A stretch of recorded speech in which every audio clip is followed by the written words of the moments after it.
What's the cure for a fragile ego? A compliment? The cure. The cure to a fragile ego is no ego.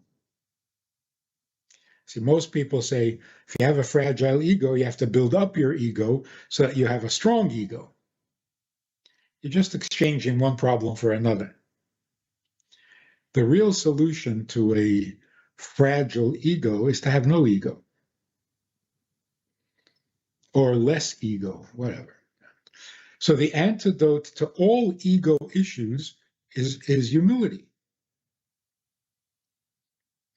Too much focus on self will cause problems because you'll either have an inflated opinion of yourself or a distorted negative image of yourself. So if the self becomes the topic, it's murky. It's not a good topic to get involved with. I am whatever I am. The question is, how much good can I accomplish? So why am I constantly thinking about me? Fragile or not fragile, I should not be the topic all the time. But in that story, let's go back to the story for a moment. It sounds like, when I read it, I heard something different. Rivka advises Yaakov to steal the blessings.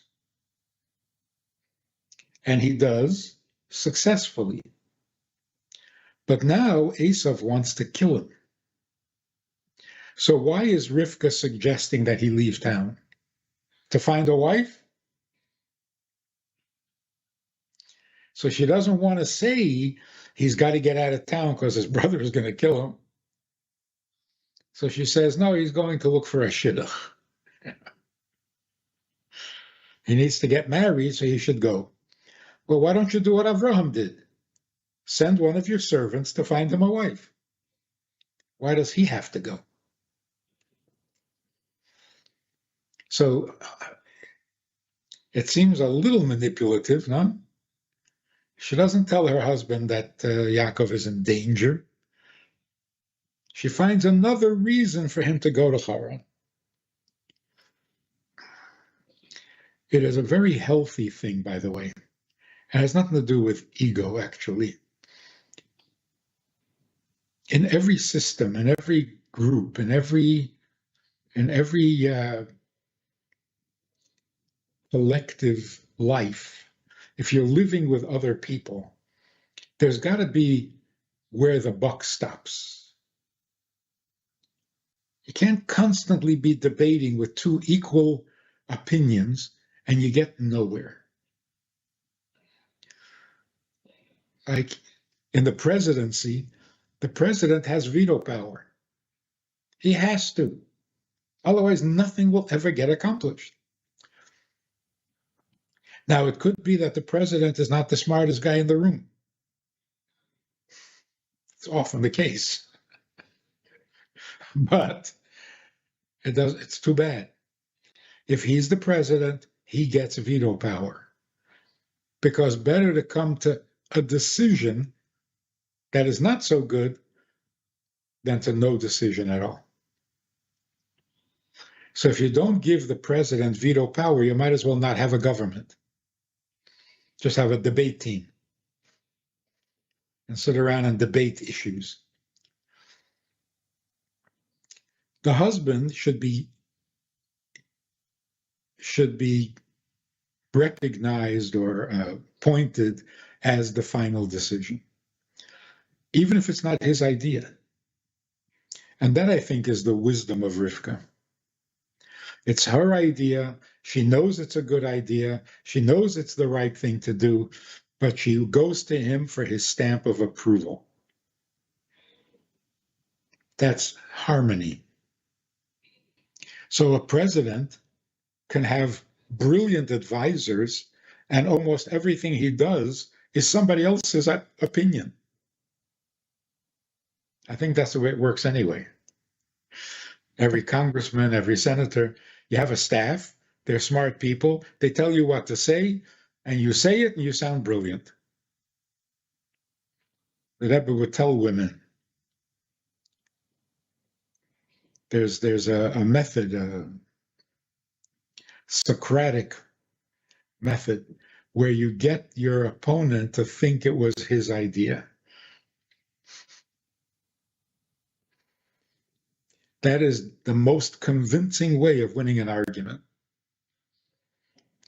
Because if he thinks it's his idea, well, then he's in 100%. If he agrees with your idea, there's some hesitation.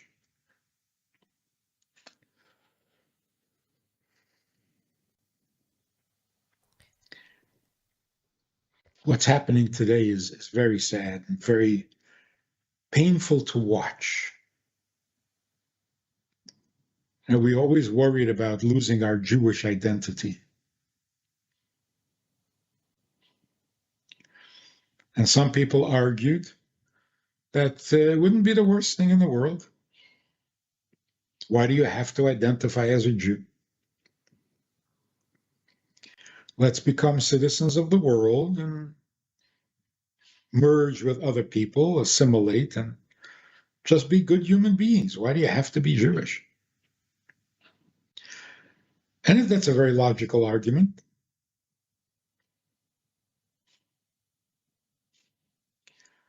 You can defend it by saying everybody has to have a group loyalty.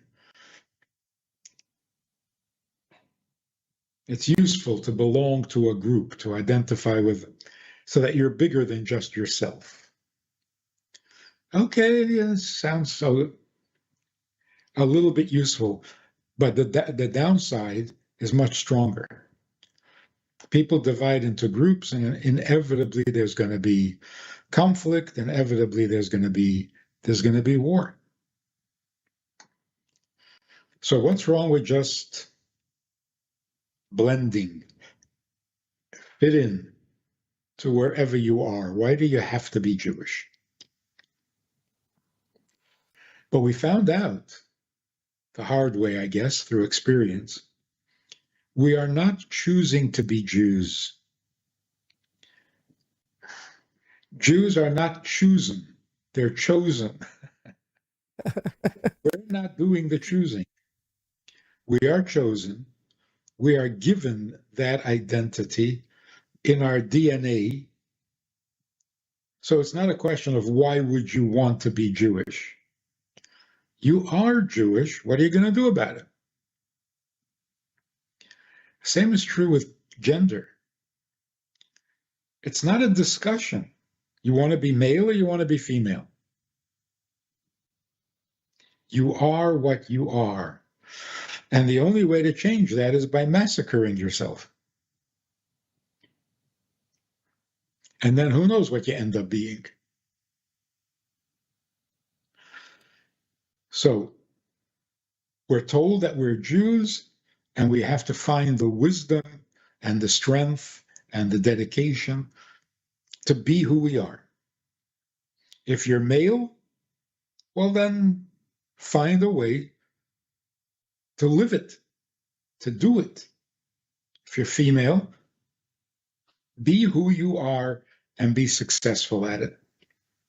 Sometimes it's a challenge. So I think the Jewish experience is a very good model for people who are confused about their gender. If you're confused about your gender, talk to the Jewish people and find out how we managed to make being Jewish work for us. Because it seems like it was working against us. How do you make being male work for you? How do you make being female work for you? That's wisdom. An operation, that's a carpenter. Rabbi Friedman, but with that analogy, being Jewish work for us means really being Jewish, not being Jewish in the name. I mean, realistically, if you're all in, then it works. Because otherwise, we can argue against it. I mean, with the whole Kanye West situation right now, calling Zionists out, which is Jewish, but not really what you mean, as far as I understand being Jewish. So there is also that line I mean, really, what does it mean to be a man today is actually what I would like to ask. Right. So what you're saying is, if we're going to use being Jewish as a model, then follow the logic. How did Jews make it work for them? By going deeper. Same thing. You're told you're a boy because you play with trucks. You're a boy because physically, biologically, it doesn't convince. It doesn't work. Well, okay, so let's go deeper. There's more to being male than biology. In fact, your body is designed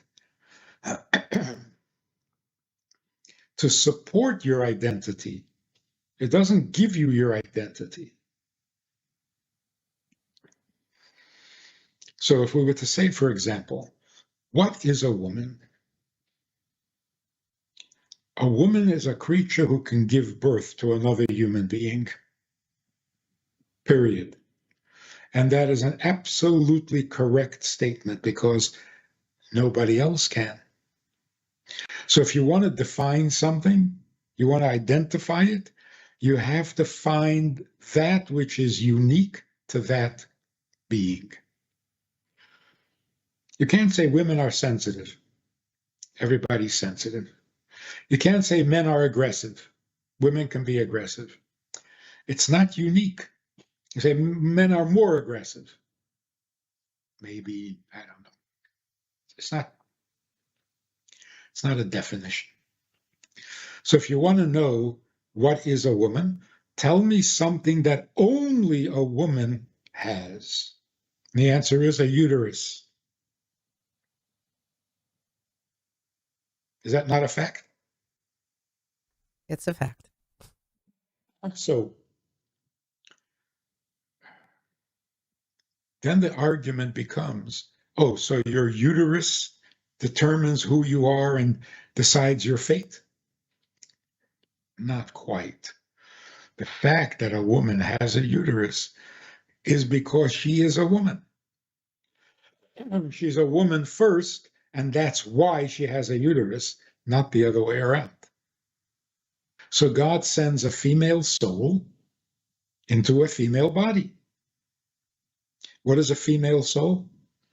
A soul means a mission, the purpose for which you are born. If your purpose is to be female, then you'll have a female body that includes a uterus. If your purpose and mission in life is to be masculine, then you won't have a uterus. So the uterus is simply the proof that this is a woman. It's not what makes you a woman.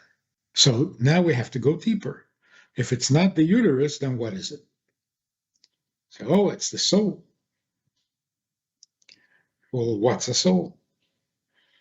And how do souls get divided into male and female?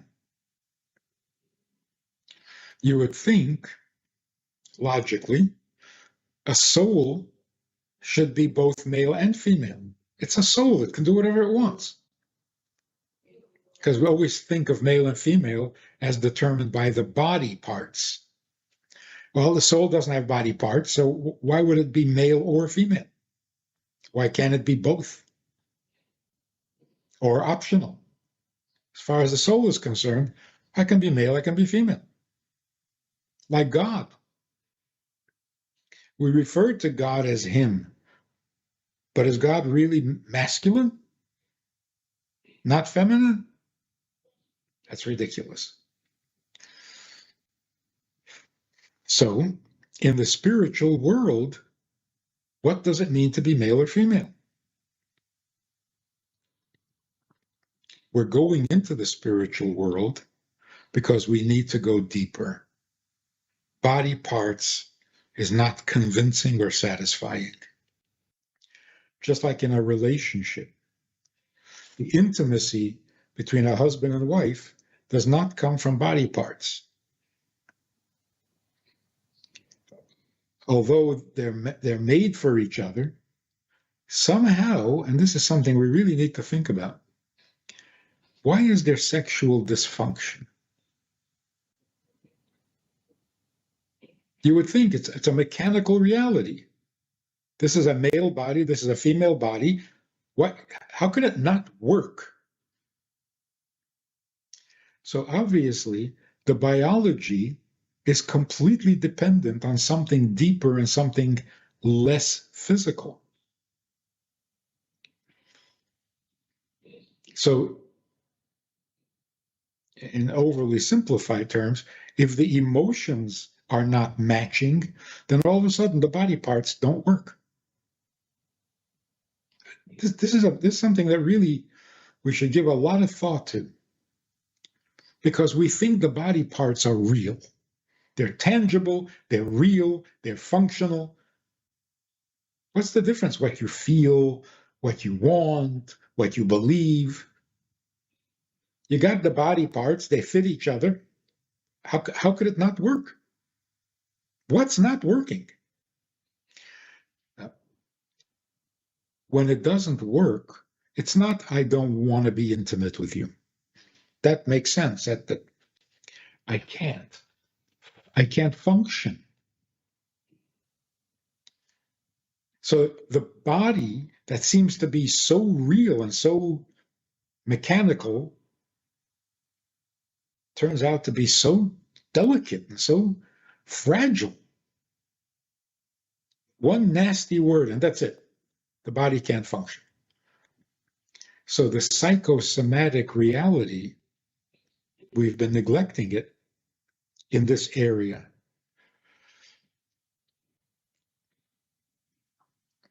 At any rate, what is it that makes us male or female? Something in our soul. What is a soul? The mission and the purpose for which your soul comes into the world in the first place. If you are given the mission of being the man, then you are given a man's body, a man's mind, a man's temperament, a man's personality, so that you can serve out the purpose for which you exist. If your purpose and mission was to be a female, then you're given a female body with female sensitivities, with a female psyche, a female mind, so that you're equipped to fulfill the mission for which you were created. It's very interesting that these two things, gender dysphoria and existential pain, are the two features in society today that describes who we are and what we're suffering from. It's amazing that they came together. At the same time that I don't know what male or female is, I also don't know why I'm here. I didn't ask to be born. What's the connection between the two? They're really one issue. If I don't know why I'm here, I don't know what it means to be male or female. Because male is originally a mission.